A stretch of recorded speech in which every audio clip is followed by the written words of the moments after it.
Regardless of the deal you eventually hammer out, here's a key point. Make the other side part of the transaction so that his net worth increases. If he makes the deal, factor the seller into the future revenues for a specified period. Give him cash or stock, or cash and stock. Pay him a consulting salary for a specified time, but give him a spoonful of sugar. Make this departure from his company as honorable and as painless as you can. And most comforting balm you can apply is money. What if you find a dream company meeting your criteria beyond your expectations and the owner says it's not for sale and means it?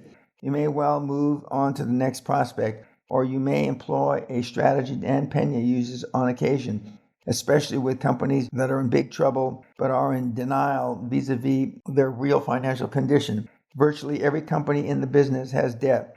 Your target has $300,000 of credit with $60,000 outstanding. You find out which bank is holding the paper and pay the banker a visit. You negotiate to purchase the note at a premium from the bank. Yes, you can do that because banks enjoy profit as much as you do. And then visit the reluctant prospect. You ask him nicely once more if he'd care to sell. And when he says no, but before he throws you out, you advise him that you own his note. You're calling it, and you demand immediate payment in full. Now, sir, let's talk quietly about buying your company. That's chilling, you think. Somebody could do that to me? Not if you have your lawyer draw up your own lending documents, which specifically forbids purchase by a third party. You don't have to use the bank's standard document. Most companies just do without questioning it and without reading the fine print. Editor's note, I found very rarely that a bank will allow you to write your own documents. End of editor's note. Another tactic is to contact your prospective customers and offer them a deal which makes you more attractive supplier than the present ownership. Or you may prefer to move to the next project on the list. That's fine, but I give you these alternative strategies because business is hardball. And if you're more comfortable pitching softballs, somebody sometime is going to knock your butt right out of the park. Speaking of hardball, I tell my seminar attendees that any deal there is a high road and a low road.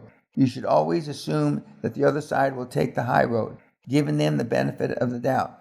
But if and when they step off the high road, be ready. I've referred to litigation as a legitimate business tool. Of course, you always want to avoid litigation. It's costly and it takes your focus off your real priorities. But if the other party even mentions litigation, sue the bastard.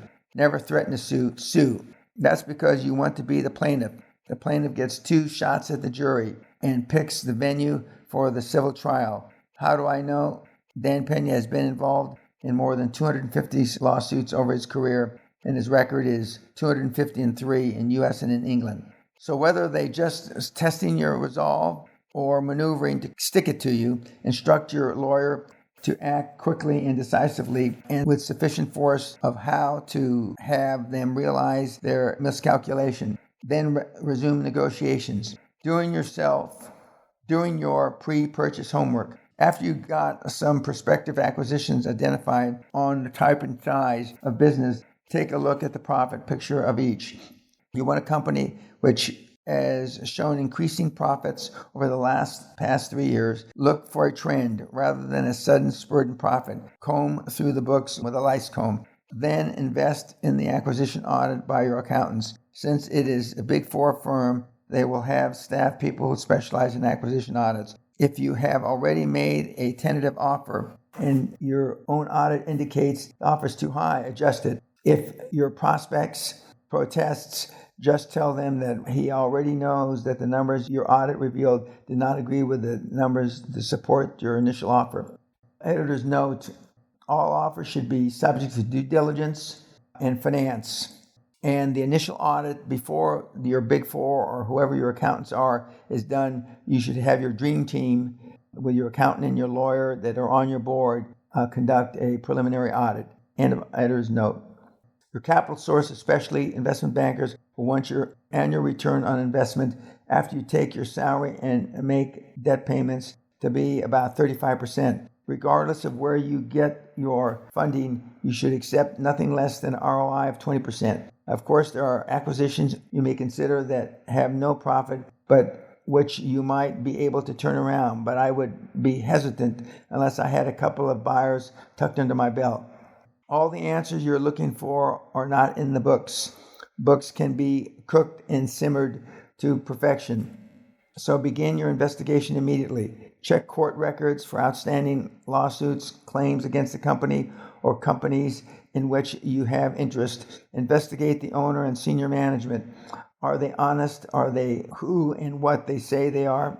Look for red flags, and don't ignore red flags because you want the acquisition so badly. Be willing to walk away from the most promising deal if a red flag pops up. As you can see, the financial and legal considerations become complex quickly. Now you can better understand why you want the best acquisition lawyers and best accounting firm you can get. Some of your investigation is best done by you. Once you've narrowed your search to one or two companies and you've made contact with their owner, it's time to talk to the key management people. If and when the company is purchased, do they plan to stay? Or is their primary loyalty to your former owner? In instances where highly technical processes are involved in manufacturing, how do the skilled technicians feel about staying on? There are vital issues because existing customers look for continuity. The fact is, everybody wants continuity, especially you. Continuity of operations and the strength of continuity to generate increasing profits is what you're buying. A quantum leap is actually a direct leap from zero to full profit-making capacity, giving you opportunity to skip all the growing pains in between, and your ability to convince employees, suppliers, and especially customers that nothing will change after the buyout and make them believe you will do more than anything else to get your money's worth out of the new company. Unfortunately, every predatory corporation which buys out a competitor grins and says, "We have no plans to make any changes in personal or operations at this time. Besides, you may have a better vice president waiting in the wings." So the best you can do is create a perception of continuity and feed it to those who need it. Your investigation should include a lot of listening as well. When I visit a prospective acquisition, the scenario goes something like this. First, I'll have dinner with the CEO, just the two of us. No wives, husbands, or significant others. I'll listen to where he's coming from and what he's looking for. Most important, I'm trying to get to measure of the individual and I'll soon be negotiating with. Then preferably the next morning I have breakfast with the company's chief financial officer or the equivalent. This gives me a different perspective of the same target. And I can compare what the finance man tells me against what the CEO said the night before. Afterwards, by prior arrangement, I spend the morning talking to employees from several departments, meeting with them one at a time behind closed doors. I ask them what they do, how they like working here, other questions that reveal facets of the company from the bottom up. Ideally, I have lunch with a partner in the company or some other key executive as I continue to build my picture of the company. Finally, I try to invite the marketing and sales people, always a gregarious bunch, out for a few drinks after work. On me, of course. After a few rounds, we're all asshole buddies, and they do what drunken employees do best, bitch about the company. This is invariably the most instructive meeting of all. You want to acquire a company with a broad customer base. The last thing you need after you sit down in your new corner office is to get a call from the customer who represents 40% of your billings say, "We've decided to move our business down the street." The largest customer of any company you consider should account for no more than 15% of the total billings. Part of your preparatory work should even include a chat with the largest 4 or 5 customers to see how they feel about dealing with a new owner. If less than 20 or 30 are involved, you may want to see them all.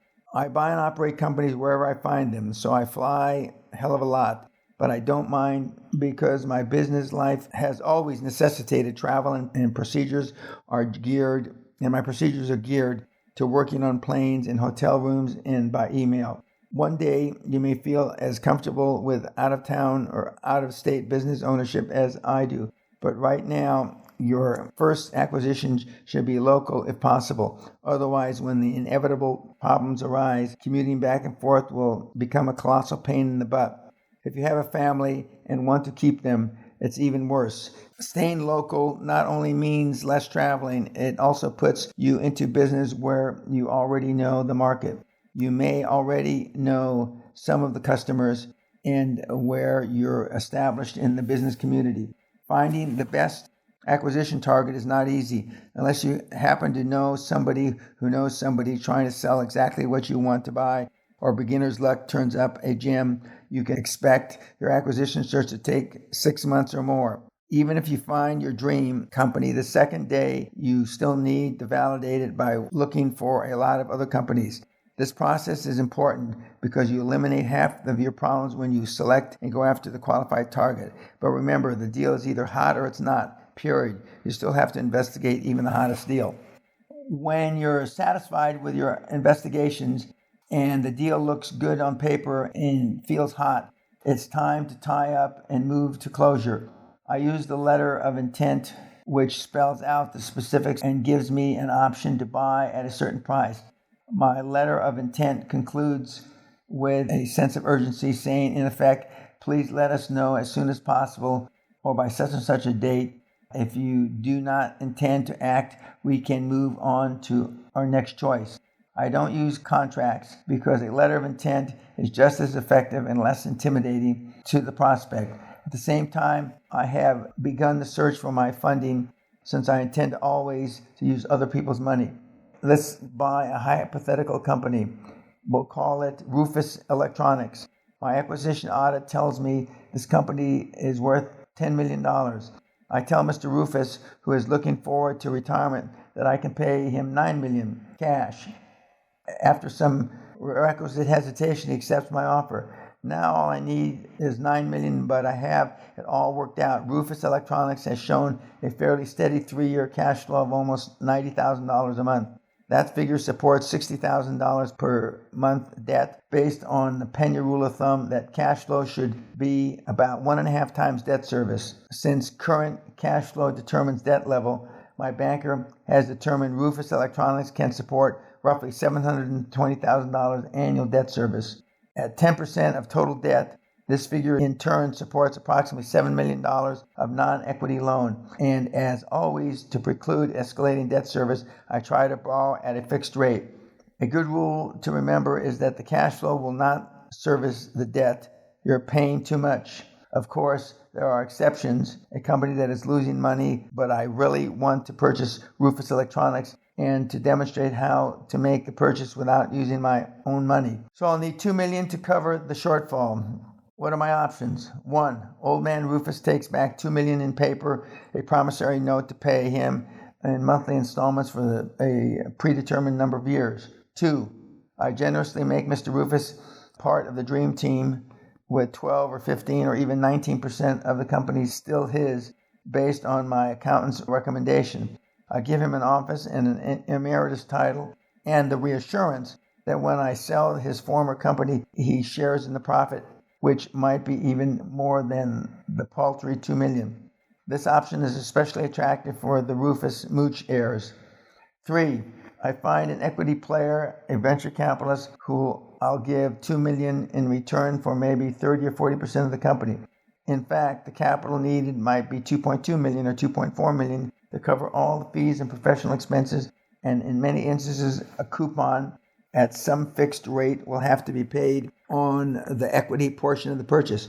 Obviously, cash flow will have to cover the debt service. 4. I locate another lender who'll take assets as collateral with cash flow as a secondary collateral. By the way, since I run my figures so cleverly, my bank loan is actually $7.2 million, and I have $200,000 slush to pay with, or even better, to distribute as bonuses to my employees who, in the sudden burst of love and loyalty for me, will forget all about the years that they devoted to the old man Rufus. The point of all this is there are many ways and combinations to secure OPM. You just have to keep probing the financial market until you find the right combination. But trust me, the money's out there. Sometimes, however, in spite of your most adroit deal-making skills, a promising acquisition negotiation begins to unravel. Most people then try to fix the deal. It's a natural urge to say, hey, we've spent too much time on this to let it go fall through now. Or maybe you hang on because you don't want to admit you've made a mistake. The time and expenses you've invested to that point is nothing compared to what you're likely to lose with a patched up, compromised deal that closes on crutches. Step back and give yourself the clarity and courage to cut your losses and move on to the next deal. And there will be a next deal. The second acquisition, not a carbon copy. Let's assume the best. You found the perfect company for your first acquisition. You located financing. You maintain continuity. And this morning, sometime later, you woke up with the acquisition fever. If you're like most budding high performers, the fever is really an outgrowth of your realization that you'll never achieve another quantum leap out of your present company until the day you sell it. Until you make an equity transaction, profits are inching up, revenues are steady, sales are up from the last year, and you're bored. Before mold forms on your elbows, it's time for more quantum growth. A few years ago, this exact scenario was being played out in the business life of a close friend and protege of mine, Casey Stevenson. Casey, who passed away in 2008, was an energetic, ambitious guy from Hanford, California, near Fresno. He owned his own jewelry store by the time he was 21. After a couple of years, he had been there, done that, in jewelry sales and wanted more. He tried to grow his company by opening new locations, but he was just working harder, doing the same thing, perpetuating his job at the same level. Casey attended my seminar in May 1993 and heard me talk about quantum growth through acquisitions. I was overwhelmed, he told me later. The idea would work, but how could I use it? He targeted the acquisition of a jewelry store 2.5 times the size of his own. Everybody thought he was crazy. The owner didn't want to sell. He didn't even care for Casey as an individual. Casey remembered that Dan Pena says, no means yes. So he approached the company's largest jewelry store acquisition company, and they tried getting behind his back to buy it for themselves.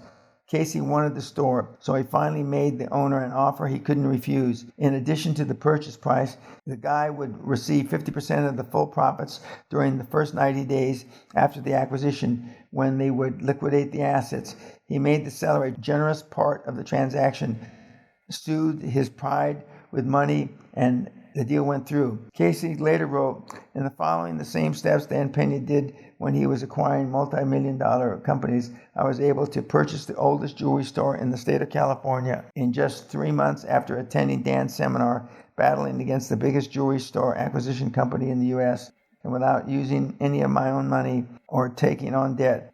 Minnow swallows whale, and the revenues in the business will triple in 1 year due to the acquisition, which is real quantum leap in my success. As you consider a second acquisition, there are some rules of thumb to consider. Your first acquisition should have established or continued a profitable track record, but that's not mandatory. If your first company is struggling for a breath, a second company won't pump life back into it automatically.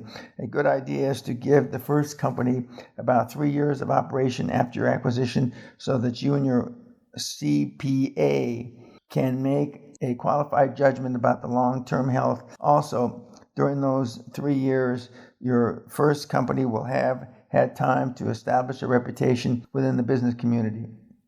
Editor's note: CPA is sarcastically talking about in the UK chartered accountant. End of editor's note. There are rules of thumb, but if you find another hot deal and your instincts say yes, go for it. In your first business, no doubt, you'll become a managing owner. In your excitement and enthusiasm, you got in early every day, reviewed receivables, walked through production, checked orders, talked to the customers, and monitored every figure for signs of profitability. Your employees would look and say, here he comes again. You can't do that with 2 plants, 2 stores, or even 2 offices. You have to hire or train another individual or several to take over your management duties so you can spend more time kissing frogs for your acquisition. Your second acquisition, in fact, signals the end of your role as a hands-on kind of owner. Otherwise, you become a company's worst confusion factor and worst enemy. You also want to pay off your short-term debt. You're going to need plenty of short-term cash during the second acquisition, and this time it should come from revenues of the first acquisition, not your own wallet. So pay down the operating line and do it all over again. I'll tell my seminar attendees, never apply short-term solutions for long-term problems. The same holds true here. Never use operating funds to make the equity contribution in a second leveraged buyout. Don't use short-term borrowing to make long-term purchase. Look for a second company that complements the operation of your first. Stick to your knitting. Part 2.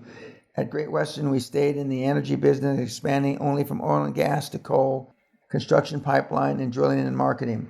Our acquisitions were energy support companies so that we were vertically integrating our organization in an area in which we were already familiar. Casey Stevenson, the jeweler, stuck with what he knew. A few years ago, Time Warner, already a communications giant, targeted Turner Broadcasting Systems, and put in a very complex deal very simply. Disney sought out outlets for its entertainment products by purchasing Capital Cities ABC. You will have learned volumes from your first acquisition, which you can apply to your second. At the same time, you'll be regarded in a different light by bankers, lawyers, owners, and potential acquisition targets.